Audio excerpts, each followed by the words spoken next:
and welcome to Fast Physics, where I try to introduce you guys to topics in physics as quickly, painlessly, and hopefully as interestingly as possible. I think that the key difference between my videos and others that you might see is that I'm actually learning physics at the moment too. So they'll mostly be through a learner's perspective. I'll share what resources and strategies have worked for me, and hopefully they'll work for you too. I really hope that this works out well. So in this video, we're going to be answering some of the most mind-boggling, brain-bending, difficult questions in the history of mankind, or at least in the history of Maggiest since I've been discovering physics. Firstly and most importantly, why is math so hard and why have I been struggling to learn it for the past 10 years since kindergarten? Secondly, what exactly is physics? And finally, what are physicists and what exactly do they do?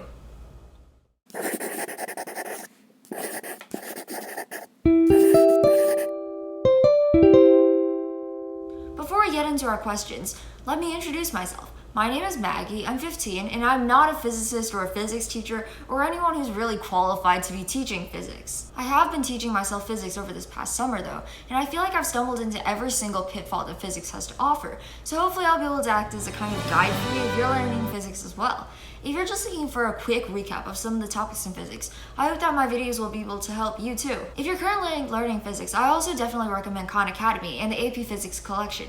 It's a collaboration between Rice University and OpenStax, and both of them are free and online resources, and awesome because they're free and online. You gotta love free stuff like that, and like this elephant in the room here. Math. Why is it so hard, and is it really worth it learning a subject that involves so much math? Well, we actually don't need that advanced of an understanding of math to do most of basic physics, which is what I'm going to be covering. You only really need to know basic algebra and trigonometry, but the more important thing here is that you shouldn't really be afraid of math. It's honestly just a tool, a hard to learn tool, a hard to use tool, but a tool that ultimately helps us to navigate the weird world that we live in. And I think that physics is something that makes math meaningful in a way that most other things really don't.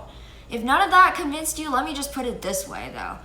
Math helps you manage your money. I probably sound like a nerd right now rhapsodizing about math, so let's change that from a probably to a definitely by going back to physics. What exactly is physics? According to this dictionary right here, physics is a science that deals with matter and energy in terms of motion and force. If you guys understood exactly what that meant the second you heard it, I envy you and respect you, but for the rest of us, let me put it this way. Physics is just civics for the natural world.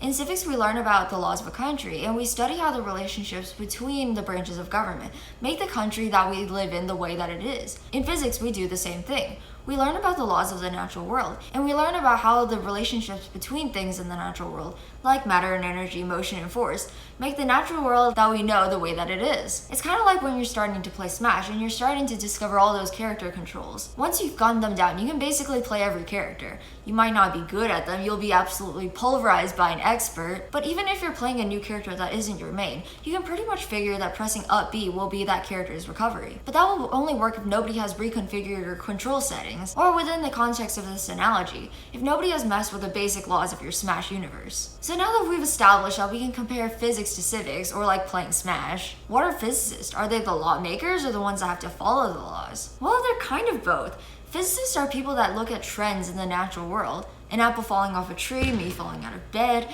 the milk jug falling out of the fridge for the 50th time for no apparent reason, and come up with theories to explain those trends, and then come up with laws that correspond to those theories to try to predict how those trends will continue to happen in the future. But when I say making laws, it's more like they're just placing a label or a name on a natural law that existed way before they ever decided to even investigate it. So physicists are really just people that name already existing natural laws and have to live in the world that's governed by them, just like the rest of us. Does that sound good and not too boring? Well, most of physics is actually like that, and not nearly as intimidating as it sounds. I hope that you guys will continue to explore it with me, and that you'll subscribe and turn on post notifications to find out when my next video comes out.